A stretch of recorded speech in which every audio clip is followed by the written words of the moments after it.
Hey guys, it's Hunter. Welcome back to another video. Alright, so ever since these EX-84s were revealed and I unboxed the prototypes, there have been a couple of requests for a demo. Some definitely more aggressive than others, but there was a content blackout until now. Finally, this is the brand new Harley Benton EX-84. And I'm gonna spoil my own review right in the intro. I love it. Let's take a closer look.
Alright, so I guess this part is for anyone who doesn't watch my channel regularly. Harley Benton does have me on a small retainer to help design certain specialty projects, including the new EXs. I think transparency is important, so that's my little disclosure. Sorry if you've heard it a million times.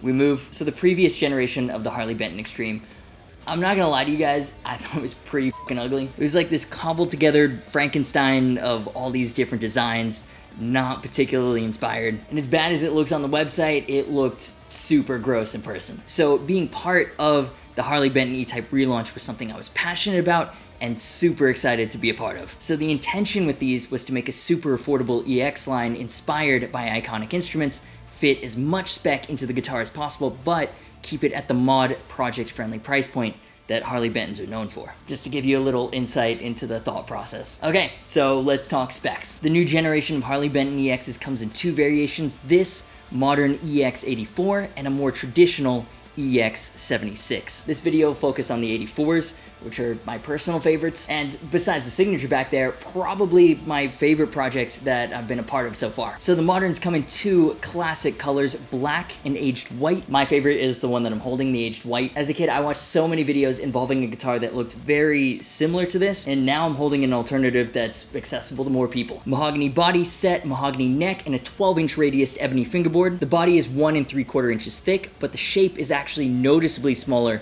than that of your standard E-type. And this just makes a ton of sense in my opinion. Rather than a giant horn coming way out, this one makes for a more balanced guitar. And there are other ergonomic updates too, including a lengthy tummy cut, a slight upper horn bevel, and a set-through neck joint for easy access to all 22 jumbo frets. And not only that, but at least on this particular example, the fretwork is nuts for a guitar this cheap. They're level, they're super well polished, well crowned, the fingerboard edges have been rolled to an impressive degree, and the fret edges are super smooth. Genuinely, it's better than it has any right to be. It's what you normally find on guitars 3, maybe 4 times the price. That being said, again, budget price guitar, there are a ton of tool marks on the fingerboard, but at this price, with this feel, I can forgive it. Then the neck is pretty interesting. It's actually not a super thin neck, if that's what you were expecting. It's not a giant baseball bat either, it's somewhere in the middle, a round C shape that's both quick and fairly substantial at the same time. It just feels really satisfying. Now, what I love about Harley Benton products, and partially why I agreed to join the team in a limited capacity, is that they're changing the game for what spec appointments can be found on impulse buy level guitars. Back in the day, a $275 guitar, you'd be looking at awfully cheap tuners, a crappy plastic nut, strings that may or may not have been rusted out of the box. Meanwhile, this comes with D'Addario EXLs, a Graphtec Tusk XL nut, and proper Grover locking tuners. I mean, it's insane. We've also got a reverse Strat type output jack over here, which makes a ton of sense for wrapping around a strap. Korean WSC Tunematic and stop bar tailpiece. I'm a diehard Tunematic fan, and it feels perfectly fine to me. No issues. So this $275 guitar comes with Roswell active humbuckers, an LZ56 in the bridge, and an LZ51 in the neck. I'm running the same signal chain as the demo into the Peavey 6505 Plus, boosted with the Precision Drive for dirty, then the Marshall DSL 100H with the Boss CE2 chorus in the effects loop for clean.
gotta be honest, these are some of the weirdest sounding active pickups I've ever tried. They're so muddy. I'm used to like the EMG 81 cold, haters call it sterile sound, but that's what makes them so tight and articulate even when you throw in a reasonable amount of gain at them. These, meanwhile, these are nothing like that. I double checked the Roswell website, turns out they're designed that way. They're designed to be more vintagey sounding for blues and classic rock. Yeah, I was not expecting that. Since I'm a metal guy, these are definitely not for me and would be coming out immediately. Probably for EMGs, it already has the 9-volt control cavity in the back, so that's super convenient. I did open the control cavity to see what was going on. Unfortunately, the Roswells don't use the EMG or Fishman Quick Connect system, but on the plus side, we've got shielding and alpha mini pots, which to be honest feel quite good. This switch would probably have to go too. It works perfectly fine and it's super clicky, but this is the wiggliest switch I've ever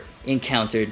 Like, legit ever. It seems to be an issue limited to just this white pre-production prototype, which hasn't had any changes to the production version. It's not on the black one or the natural EX-76. So that's either a prototype thing because this unit was never intended to go to a customer, or it's just one of those little oddities that can happen when you're talking about a sub $300 guitar. So I've been massively hyped on this guitar since it was in the design phase, like when it was just specs on a spreadsheet. And to have it here as a real playable guitar, it's kind of surreal. So that's satisfaction on a personal level, but more importantly for you guys, it doesn't suck. In fact, it does the opposite of suck. Okay, maybe the pickups are a little disappointing, they're not for me, but the rest of it, I mean, for 275 bucks, the neck, the fretwork, the Graphtec nut, the Grover locking tuners, we set out to make an amazing E-type guitar you could use as is, but pick up at pre-built mod platform prices. And yeah, I'm super excited for you guys to finally have the chance to try them out. So if you enjoyed this video, do me a favor and hit the like button. These are of course just my opinions. I'd love to know what you think. Let me know in the comments.